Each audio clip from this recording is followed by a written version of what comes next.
back to another episode. It's your guy Ruthless Focus, and I know it's been a minute. Quite a number of you have been asking, what happened to Ruthless Focus? The guy has not been posting cars. The guy has not been reviewing cars. What happened to the business? That is why I am here to explain what is going on with Ruthless Focus. So stay tuned.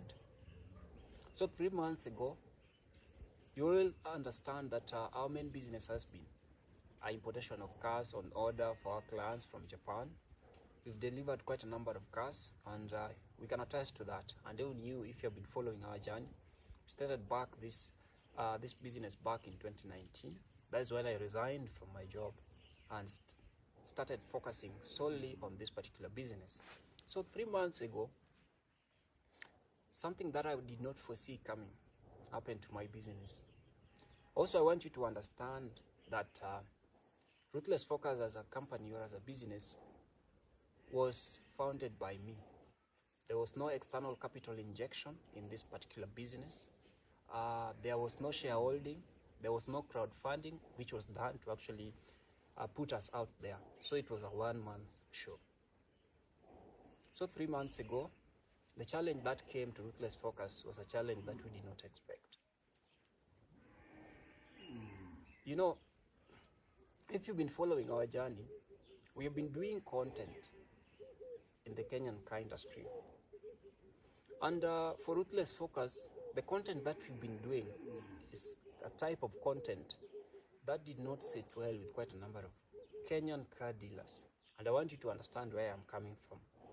We were not only reviewing cars, we were not only looking for clients through our YouTube channel, we were informing and empowering potential car clients on the possible ways that the Kenyan car dealers who are dishonest, and I want you to mark my words, not all car dealers are dishonest in Kenya, but most of the car dealers in Kenya have been dishonest with the clients, and that is it. So the type of content that I was churning out there did not resonate well with quite a number of competitors. So I would actually reveal the under admins that they were using to actually change the odometer reading of these cars, and also go ahead and rape these clients in a way that suggests that these particular cars that they were selling were original mileage cars. I also talked about vehemently on how these clients were able to pay an extra cash when they were buying these cars. Now, what exactly happened? So 3 months ago, there's a client who gave us an order to import for them a Mazda CX-5 from Japan. As always, we import cars on order. So it means that we only import a car when you place an order. So one, I want to clear the air. Ruthless Focus has no standing showroom whereby we stock cars, then you come and buy. We are not a showroom. Our model of business has always been importation on order. Exactly. So this client, whenever we import a car or whenever we start the process of importation of a car, we issue an agreement, and this agreement states that we give you, the client, at most 45 days for your car to be purchased in Japan, for this car to go for inspection in Japan, for us to book the shipment of this car in Japan, for us to ship this car up to Mombasa port. So we always work with roughly 45 days. But due to unavoidable circumstances, sometimes within the shipping line, we may not be sure of the 45 days. So when the client's 45 days elapsed, when the client started growing furious, he asked Ruthless Focus, why is it that I'm not able to get my car and other people are getting their cars? I always see on your YouTube channel, you've been posting, you've really imported for them a car. Why is it that I am not able to get my car? Then I told him, just hold on. We have a challenge with shipment with the supplier that we are dealing with currently. And I want you to mark my words. We are never dealing with one supplier in Japan, because for us to get that benefit of maybe large-scale operations, we get these cars from different sources in Japan. So this guy was like, okay, I've given you like 7 days. If my car will not be here, then I'll be able to take action. I remember very well, it was March 3rd. I was arrested in my office, that is at Nyali Links Road, and I was interrogated by the DCI Mombasa. And by that time, the client was also there, he was also called. So I was told to do a statement, what's happening, why is it that I am not able to deliver this car, am I defrauding this guy? Then the investigation officer actually sat us down and asked me, what have you been doing before? We've watched your YouTube channel. These people you have been delivering these cars to, are they people you've coached, or these are people you've really delivered these cars to? I had to prove beyond reasonable doubts to the officers that, you know what, I've been doing this business and I've never had intention, any, known to me or unknown to me, to obtain by false pretense. I've never had that. So then what was on the table was that we had to agree with the client and give him a timeline as to when I will be able to deliver this car. I thought this thing would stop there so that the client would give me more time so that I could facilitate the shipment. Little did I know the pressure from the client was not coming from the client himself. This pressure was also inflicted by what we call unhealthy competition. You see, I told you, the content that I had been doing as Ruthless Focus was not only sitting with other dealers in the local market well, but again, it was also making them feel like I'm getting a lot of clients. I don't want to be a victim of the circumstance, but I want to tell you what unfolded the way it did. Now, these dealers, the local dealers, I'll mention them when the time is right. So they approached some of these clients. You know, the client was advised to go to social media to start writing and hiring bloggers to talk about how I am not able to deliver his car. So then, remember, even within that week, we had orders from other clients who had just placed their orders. There are people who had placed their orders 2 weeks ago before that. There are people who had placed their order a month ago before that. So all these people were still pensively waiting for their cars to be imported by Ruthless Focus. So the guy went online, said, oh, I paid Ruthless Focus money, it's not been able to deliver my car up to this point in time. If you are importing a car with Ruthless Focus, you need to come out strongly and actually demand for your money. Little did I know that this local dealer approached this client, and I don't know whether they were friends or not, and he told them, you know what, this guy is going into hiding. The guy is not delivering your car.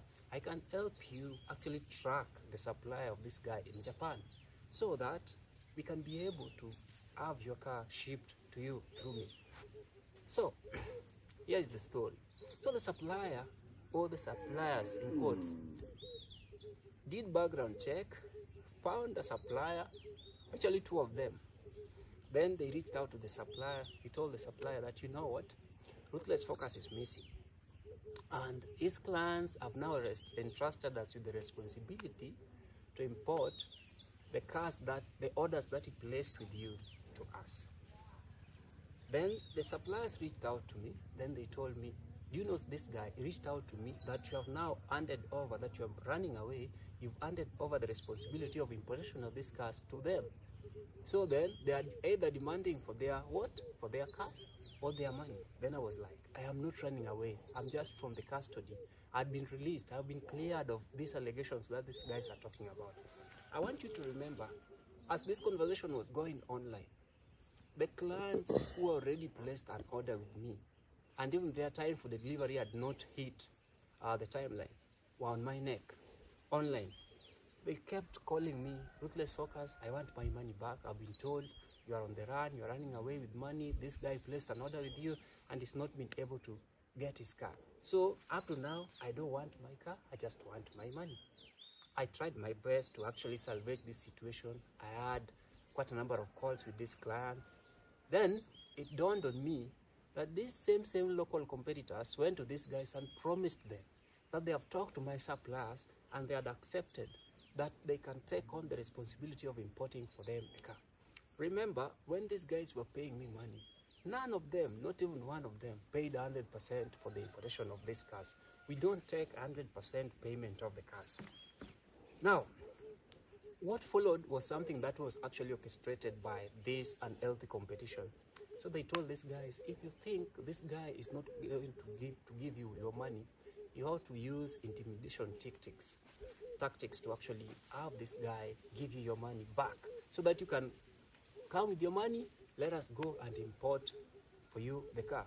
But what they did not understand, that we had already paid this money, part of the money that they paid us to these suppliers. So the supplier was in limbo and the clients were on my neck. This thing took a bad turn and it went to the DCI. It was already there. Now me one time, I was just seated there, around March there. I was just seated there. Then I was also following what was going on online. I was trying to reach out to the clients. I was trying to cool them down. Wakasema hapana, sisi tunataka pesa yetu. Then I received a call and information from DCI headquarters. Told me, Ruthless, focus. There is something here. Your guys have been here. Your clients are here. They're really complaining that you've defrauded them. And this is the development. There are two things. There's a group that is regrouping for you. So they have contributed 300,000. And I'll be able to share that screenshot with you. They met at Safari Park Hotel. And the 300,000 was meant to actually somebody, the suppliers, these local competitors, convince some of the clients that, we knew someone who can go and arrest and torture him and intimidate him because they believed in their mind that I still had some of the money with me in cash. So the DCI informed me. This is a DCI informant that I have. You'll see the screenshots there. So your life is in danger. Because my idea was that, why don't I just come to the public? If they have accused me the way they have accused me before, I just go to the DCI myself, present myself, and clear my name, because that's the right thing to do.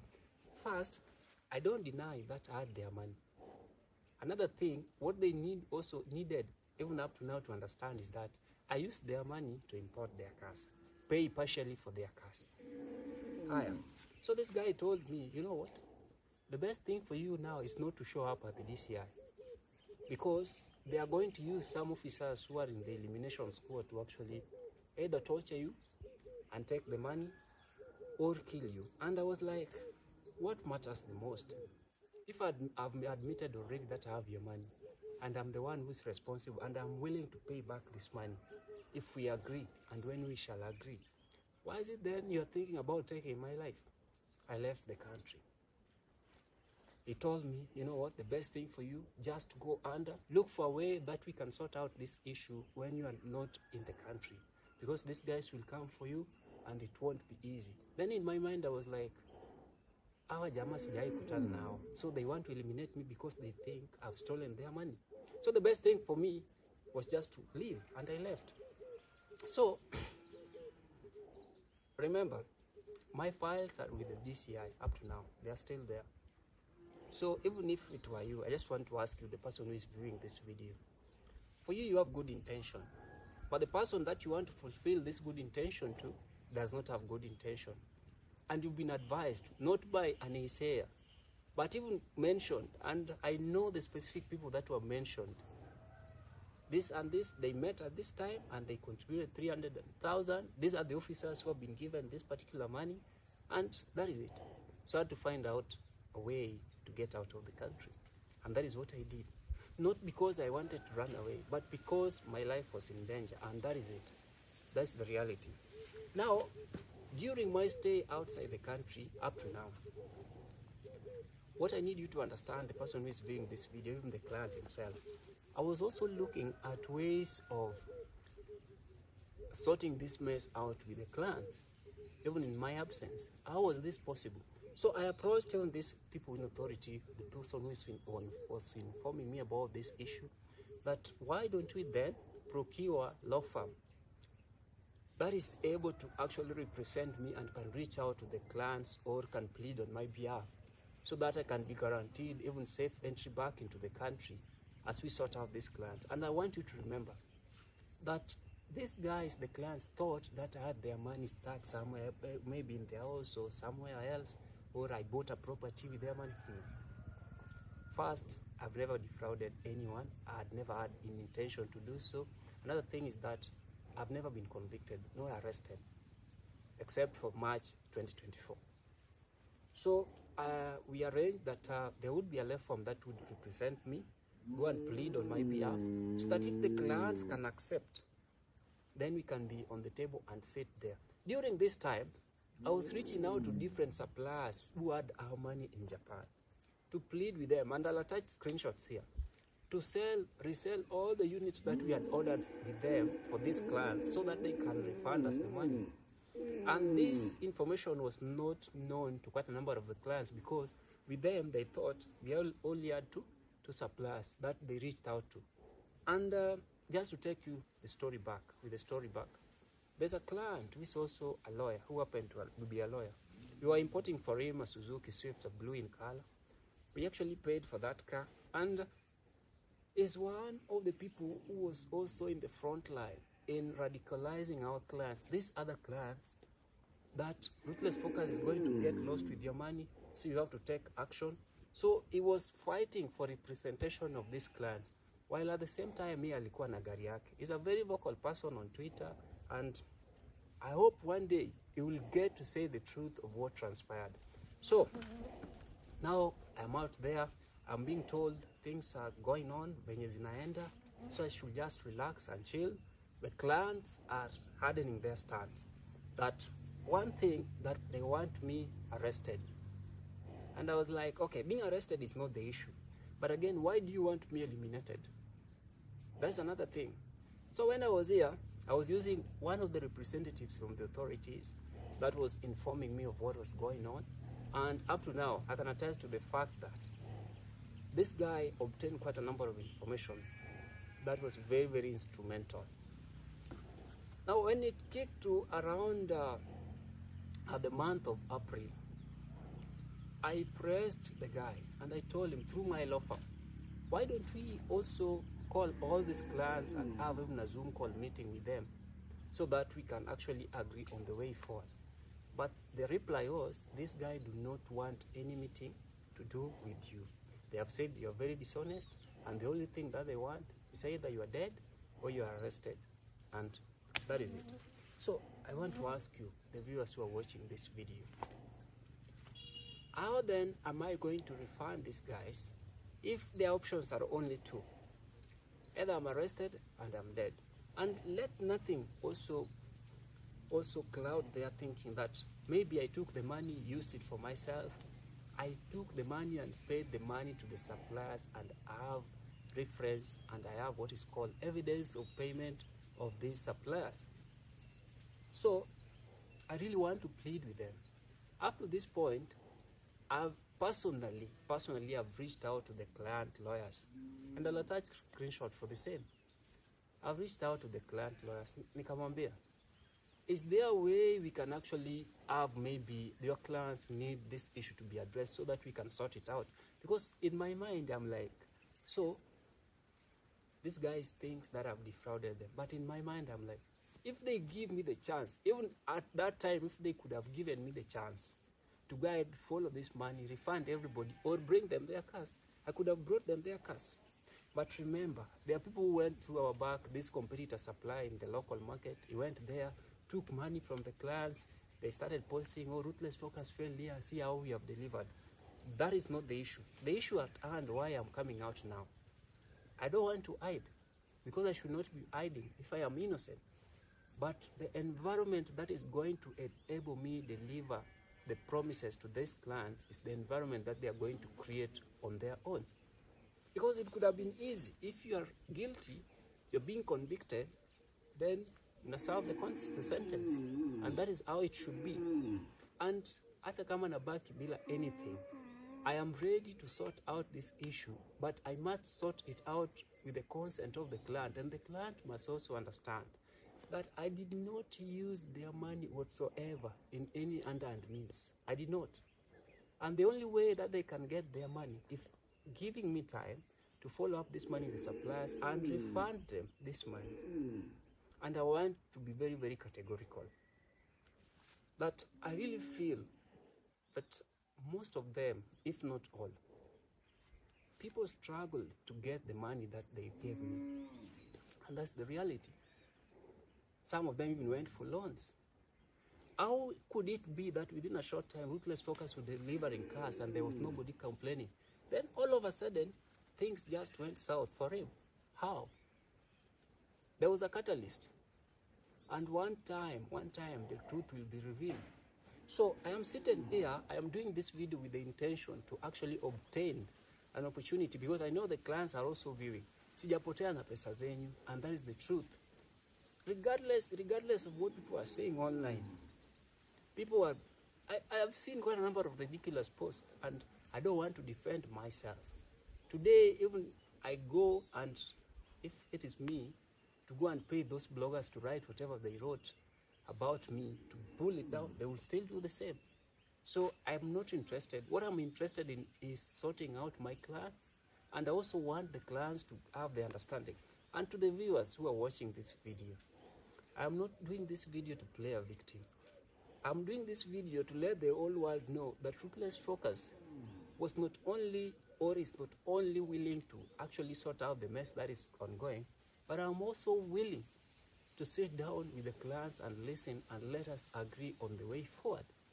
And another thing is that this is something that I built with a lot of zeal in my soul.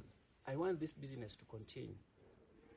I want this business to continue because I really enjoy doing this, the service to the people. Ata, by the way, I was not so much pushing on the business side of it at first. I was just focused on empowering you guys with the information that you could. So people started saying, so this is the same guy who was talking about how dealers will defraud you, or he has defrauded us. I can't control what people think or what people have opinions on in regards to what is going on in our business. So to the clients who are watching this video, I want to appeal to you. Soften your hearts, talk to your lawyer. It is only me who can come up with a solution with your consent to actually help you get back your money. I also understand among the clients, there are even people who still need their cars. Some of them were even saying, no, okay, sawa mimi nimeambiwa tu nikuitishe pesa, but if you can bring for me my car, I'll be appreciative. Like, I'll appreciate the fact that you umeniletea gari. So such are also there, but the fear that was sold to these clients made it so difficult for me. They closed my office. Okay, they sought an order to freeze my accounts, bank accounts. So they were like, this guy, kama kuna pesa alificha zitakuwa zinaingia hapa ndani. They have even tried to map the assets that I have. There's nothing ridiculous that I bought with this money they're talking about. Because ideally, I put this money in buying these cars for these particular clients in Japan. And now the solution has to come from me and the clients. It was not like if they wanted their money immediately, I could just go and plug the money somewhere and give them. And this explanation I gave them. And some of them were like, no. So the lawyer was pushing them, hey, just take an action. So when I reached out to the client's lawyers recently, he said, okay, my clients have declined that I should not engage you on this issue. We want to pursue this through the criminal justice system to ensure that we have reparations and stuff like that. I was like, it's okay. Maybe you don't understand the depth of this matter. Even in court, there are cases that you are being told that you can actually negotiate with your client and you can actually solve these cases out of court. So I was like, if they think that there's no solution that can come from my side, then maybe I'll have no any other option, because I don't want to stay outside the country for this long. I want to come back. I want to make things right for you guys, but only if you give me the opportunity to. So it's not like I ran away. I moved. I was willing to go to the DCI, but I was told my life was in danger. And I have those screenshots and I've showed you. So to anybody who is asking what is happening into Ruthless Focus, that is the problem that we are facing. But by God's grace, this thing will end, and I believe it will end. I will come back to business and I'll be able to serve you the way I've been serving you. I hope this message appeals to the clients who are affected. I really sympathize with you, because first, you've really wasted a lot of time and money. You went to pay some officers to eliminate me. The same officers are coming back to give me information. You're spending a lot of money on the lawyers, trying to get justice, but the justice is slow. The 4 months that we've wasted here trying to run cats and mouse games could have been enough so that tungeshalipana na mambo yangekuwa sawa. That's the only reality that you have to face. I don't really champion that I am against going the judicial way. But the reality is that is very slow. And it is so unsure that you'll get justice at the end of the day. Because if I have to tell you, now, if I'm arrested, I'll have to go and serve the sentence. Will you have gotten your money? And this is not just to talk as if I am threatening you or I am not remorseful for what you are going through, but to also give you the sense of what you are getting into. If some of you, we owe you 300,000, some of you 600,000, you are going to spend more than that 300,000 chasing for the 300,000. It doesn't really make sense. So the earlier you realize that I did not have any intention to actually defraud or maybe obtain by false pretense to give you your car, the better. I am free, and that's why I'm doing this video. I am free to listen. I am free to sort out this issue, and I'm free to face the justice system with your consent, to actually give me an opportunity to refund you the money. And even those who still want their cars, we have not left this business. Allow me come to the table, allow me follow up on this money and refund you the money, and by the grace of God, ikitu itaisha. So that is my appeal, and I want to beseech you, don't harden your stand. And thank you for watching this video, and you can expect more videos going forward. Even if you are not in the country, we'll just do such videos to update you on the progress of the Kenyan car industry and maybe what is happening. Thank you for watching, and if you need more information on this story, please follow up. And anywhere you go, try and not to judge, be too fast to judge on what is happening to anyone who is in business. So to the enemies of progress, maybe you are out there, me, I don't have anything to say to you. Remember, everybody has their own time, and there's nothing that you can take away from me that God cannot give back to me. Thank you for watching this video, and have a nice day. Thank you.